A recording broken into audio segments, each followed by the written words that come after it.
नमस्कार, मैं आरडी भारती और आप देख रहे हैं बिहारी सुल्तान। बहुत दिनों के बाद, करीब 1 साल के बाद एक अच्छी खुशखबरी आई है। मैं आप लोगों को बता दूं, जैसा कि आप जानते हैं, मैं बहुजन समाज के लोगों के बीच जाता हूं, डिप्रेस्ड क्लासेस के बीच में रहता हूं और ख़ास करके मजदूर भाइयों के बीच में रहता हूं। उनकी समस्याएं सुनता हूं और मजदूर भाइयों की हालत बहुत ज़्यादा गंभीर रहती है। उनको आप हैंड टू माउथ भी नहीं कह सकते, क्योंकि हैंड यानी हाथ तो काम करता है परंतु माउथ में कुछ जाता नहीं है। और रही बात ये, जब से लॉकडाउन हुआ, कोरोना काल आया, हम तमाम देश के जितने भी मजदूर भाई थे इनके बीच रहा हूँ, इनकी समस्याओं के बीच रहा हूँ। किस तरह से ये रोड पर चल रहे थे, पैर में छाले थे, सब हमने अपनी आंखों से देखा, मैंने कवर किया। और 1 साल के बाद इनके मतलब की खबरें आई है, बड़ा अच्छा लगा, क्योंकि ये वे लोग हैं जो सत्तू बांधकर घर से निकल पड़ते हैं। इनके पास पैसे नहीं होते और पिछले 1 साल से देश में लग्जरियस ट्रेन चल रही थी, 2000-2500 का किराया। बस भी काफ़ी चलने शुरू हो गई, यहाँ तक दिल्ली से बिहार के लिए जगह जगह बस खड़ी रहती है। 1500 से 2000 रुपये तक उसका किराया होता है, फिर भी उसमें ये सफ़र करते हैं क्योंकि पापी पेट का सवाल है। समस्या ये है, हमारे देश के वे मजदूर जिनका जो है मजबूरी है, मजबूरी यह है कि आना फ्री जाना फ्री, पकड़े गए तो खाना फ्री। ये प्लेटफॉर्म पर सोने वाले लोग हैं, ये ट्रेन के डब्बे में फ्लोर पर बैठकर बिल्कुल मधुमक्खियों की तरह डब्बा में घुसकर ये जाते हैं। किसी तरह जीवन और मौत से जूझकर अपने गांव से बाहर निकलते हैं, शहर में काम करते हैं और उसके बाद अपने बच्चे के पेट पालते हैं। कल भारत सरकार के जो रेल मंत्रालय है, उन्होंने ट्वीट किया, हमारे रेल मंत्री जी पीयूष गोयल जी ने ट्वीट करके कहा कि 22 फरवरी से 35 ट्रेन जो अनारक्षित होगा, यानी जनरल बॉगी वाली, हम खोल रहे हैं। आप अपने इलाके के स्टेशन पर जाएंगे, टिकट कटाएंगे, वही 250-300 रुपये का टिकट होता है। यही इनकी जेब की जो है व्यवस्था भी होती है हमारे मजदूर भाइयों का कि 250-300-100 रुपये का ये टिकट कटा लें और ट्रेन में बैठ जाए। इनके पास रिजर्वेशन या एयर कंडीशन की कोई चॉइस नहीं होती। ये बेचारे घर से निकलते हैं पैसे कमाने के लिए, मजदूरी करने के लिए। आप समझ रहे होंगे इनकी हालात को। और ये 80-90% लोग बहुजन समाज से होते हैं, SC, ST, OBC, माइनॉरिटीज, जो अपने घर से बाहर निकलते हैं अपने बच्चों के पेट पालने के लिए। और पिछले 1 साल से ये बिल्कुल बंधे हुए थे, भूखे मर रहे थे, कुछ कर भी नहीं पा रहे थे, जेब में इतने पैसे नहीं थे कि शहर में जाकर कुछ काम धंधा कर सके। अंततः सरकार ने 35 ट्रेन अलाउ किया है, जो जनरल बॉगी का होगा। आप टिकट कटा सकते हैं, स्टेशन में जाकर उस ट्रेन में बैठ सकते हैं। ज़्यादातर यह ट्रेनें उत्तर प्रदेश और पंजाब के बीच चल रही है। हमने जो है लिस्ट डाल दिया है, आप स्क्रीन पे भी देख सकते हैं अथवा डिस्क्रिप्शन बॉक्स में भी आप देख सकते हैं। वो हमने पूरा स्क्रीनशॉट डाला है कि कौन कौन सी ट्रेन कहाँ से खुल रही है, उसका ड्यूरेशन क्या है, कौन कौन सी टाइमिंग है, सब कुछ उस पर लिखा हुआ है। ऐसे IRCTC से भी वेबसाइट पर जाकर आप पता कर सकते हैं। अब रही बात देश का सबसे बड़ा जो अभी समस्या उभर कर आया है, पेट्रोल और डीजल का। बहन मायावती जी ने केंद्र सरकार से एक सवाल किया। जाहिर सी बात है, बहन मायावती जी देश के उन 17 नेताओं में से एक हैं जिनके पास Z+ सिक्योरिटी है। ये 4 बार मुख्यमंत्री रही हैं, केंद्र सरकार की पॉलिसी को बहुत अच्छी तरह जानती हैं और केंद्र सरकार से इन्होंने मांग किया कि जो आप रेट बढ़ा रहे हो वो कैसे बढ़ रहा है, आप हमें इसका हिसाब दे दीजिए। क्योंकि श्रीलंका का रेट, नेपाल का रेट, बाकी जगह और अंतर्राष्ट्रीय बाजार में पेट्रोल की कीमत जो है वो तो वही है जो बाकी देशों में है। कहने का तात्पर्य, मैं एक आपको उदाहरण के तौर पर बता रहा हूँ, अनुमानतः 30 रुपये लीटर, तो बाकी के जो 100 रुपये लीटर हुए हैं तो 70 रुपये किसको जा रहा है, किसके लिए आप ले रहे हो?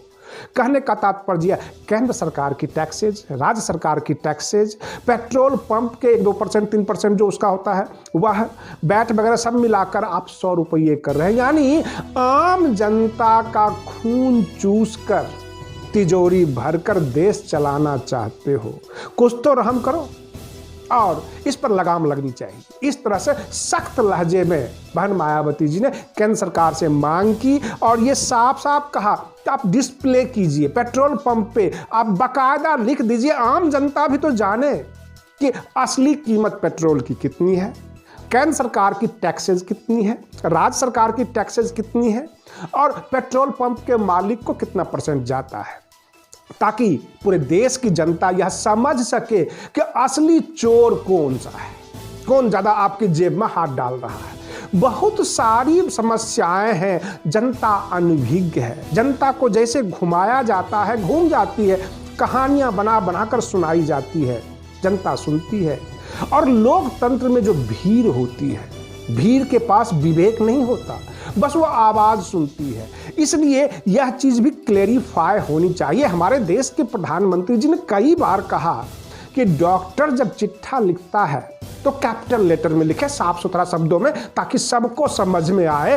तो देश में पेट्रोल और डीजल की कीमत जो बढ़ रही है, किसको किसको कितना कितना % जा रहा है टैक्स, यह भी तो आम जनता को समझ में आनी चाहिए। बाकायदा एक बोर्ड लगा हुआ होना चाहिए, आम जनता पेट्रोल लेने से पहले वो पढ़े कि जो मैं दे रहा हूं किस किस के जेब में जाएगा, कौन इसमें सबसे बड़ा चोर है। और इस तरह से जो है मांग किया है। मैं आपको बता दूं, रवि दिशा के केस में जो बेल मैटर चल रहा था, उस पर हमारे जज साहब ने जो कुछ सवाल कर दिए, उन सवालों में बहुत सारे सवाल छुपे हुए थे। हमेशा कोर्ट चलती है एजम्पशन एंड प्रजम्पशन पर, परंतु यहाँ फिगर एंड फैक्ट्स की बात हो रही थी। उन्होंने पूछा कि आखिर देशद्रोह कैसा, किसकी आलोचना, यानी चाय कॉफी की आलोचना अगर कर दिया जाए तो वो देशद्रोह होगा। अगर योग को अगर देशद्रोह में लेते हैं कि योग की आलोचना देशद्रोह होगा। कहने का तात्पर्य किसी प्रकार का आप मीम बनाते हैं, किसी प्रकार की व्यंग करते हैं। हमारे देश में बहुत सारे व्यंगकार हुए हैं जो लोकतंत्र में घटित घटनाओं के ऊपर व्यंग करते हैं, बहुत सारे कार्टूनिस्ट हुए हैं। क्या सबके सब देशद्रोही हो जाते हैं? और इस तरह से आप हमें फैक्ट एंड फिगर बताइए। अगर आपने लैपटॉप मोबाइल रिकवर नहीं किया है तो क्या कर रहे थे? सीधे सवाल कर दिया पुलिस के सॉलिसिटर से। और बहुत सारे ऐसे सवाल उभर कर आते हैं। अब जैसे कि दिशा रवि के एडवोकेट ने कहा कि अगर किसानों की समस्याओं को डिस्प्ले करना, बोलना देशद्रोह है तो मैं हमेशा जेल में रहना पसंद करूंगा। और इस तरह से पूरा देश बुनियादी समस्याओं पर डिबेट कर रहा है, डिस्कस कर रहा है, और जगह जगह उन्हें देशद्रोह की श्रेणी में ले लेना यह अपने आप में अपराध है। और कोर्ट इस तरह से जो है सवाल जवाब करना शुरू कर दिया। अब रही बात ये कि पूरे देश में जो समस्याएं निकल कर आ रही है, उत्तर प्रदेश की जब आप समाचार लेने के लिए तत्पर होंगे तो आपको केवल मासूम बच्चियों के हत्या, बलात्कार इससे संबंधित ही आपको खबर मिलेंगे। कुछ भी अच्छी खबरें ऐसी नहीं मिलती जो आपको बता सके। बहुत दिनों के बाद मजदूर भाइयों के लिए 35 ट्रेन खुल रही है। बेचारे किसी तरह जनरल बॉगी में बैठ जाएंगे और शहर में जाकर कम से कम टोकरी उठाएंगे, काम करेंगे, कंस्ट्रक्शन कंपनी में ही काम करेंगे, कुछ तो उनके बच्चे के मुंह में जाएंगे। और इसलिए मैं इस टॉपिक को हाईलाइट किया। रही बात ये, पूरा देश, इस देश की 135 करोड़ की जनता के ऊपर केवल और केवल राजनीति की जा रही है, जहां जहां चुनाव हो रहे हैं। अब मैं कल की घटना बता रहा हूं। पश्चिम बंगाल में पामेला ने लगा दी झामेला, वो गिरफ्तार कर ली गई कोकीन के केस में। पामेला वहां पर भाजपा की युवा नेत्री थी और उन्होंने जो पामेला जी ने जो आरोप लगाया, उन्होंने कैलाश विजयवर्गीय जी के ऊपर आरोप लगा दिया, कोई राजेश सिंह है उनके ऊपर आरोप लगा दिया कि सब हमको प्लांट करके फंसा रहे हैं। उधर टीएमसी जो है ये कह रही है कि जो बीजेपी की, भाजपा की, ऐसे कांग्रेस नेता कमलनाथ जी ने भी कहा कि भाजपा की चाल, चरित्र, नैतिकता सब नजर आ रही है कि इनके जो युवा नेता हैं वो कोकीन के साथ गिरफ्तार होते हैं। ऐसे पुलिस जांच कर रही है, जांच एजेंसी बताएगी सच क्या है झूठ क्या है, परंतु एक दूसरे के ऊपर आरोप प्रत्यारोप। और रही बात ये कि जो बहुजन समाज के जितने मुद्दे हैं उनको दबा दी जाती है, हर जगह इग्नोर किया जाता है। बहुजन समाज से संबंधित जितने भी लोग हैं अगर ये एकजुट हो जाए, एक पार्टी को समर्थन कर दे तो सत्ता में आ सकती है। जैसा कि मैं आपको बता रहा हूं, पंजाब के अंदर बसपा का जो वोट परसेंटेज बढ़ा है, जितना इन्होंने कैंडिडेट दिया उसके हिसाब से मान लीजिए 160 कैंडिडेट दिया, उसमें से 20 निकल कर आ गया।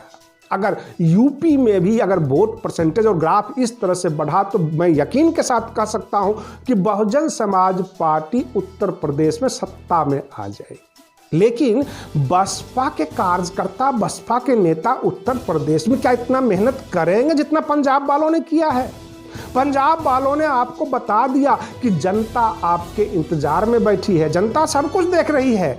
अगर आप कुछ नहीं करोगे तो कल को अगर चुनाव हार जाते हो तो अपने ऊपर जिम्मेदारी लेना, जनता के ऊपर आरोप मत देना, क्योंकि जनता तैयार बैठी हुई है। जनता को जो वर्तमान शासन मिल रहा है उससे जनता त्रस्त है, परेशान है, बदलाव चाहती है।